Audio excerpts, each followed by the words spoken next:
আজ আমি কামরাঙার চাটনি দেখাবো।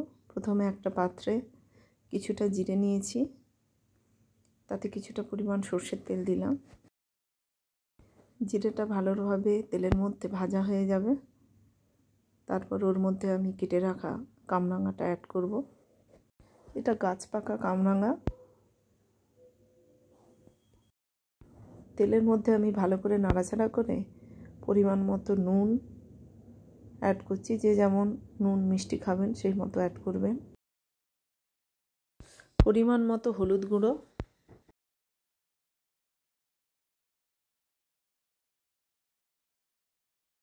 এবার তেলের মধ্যে ভালো করে নাড়াচাড়া করে আমি পরিমাণ মতো চিনি অ্যাড করছি। যে যেমন মিষ্টি খাবেন সেই মতো চিনি দেবেন। পরিমাণ মতো লঙ্কার গুঁড়ো,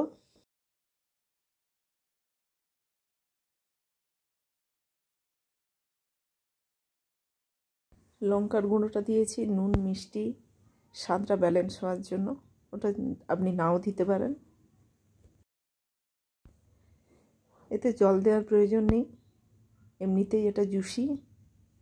আর একটু আমি লেবুর রস ওর মধ্যে অ্যাড করছি গন্ধটা ভালো হওয়ার জন্য।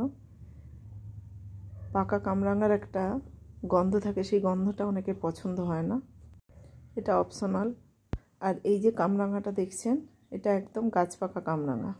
ভালো লাগলে অবশ্যই লাইক শেয়ার আর সাবস্ক্রাইব করবেন।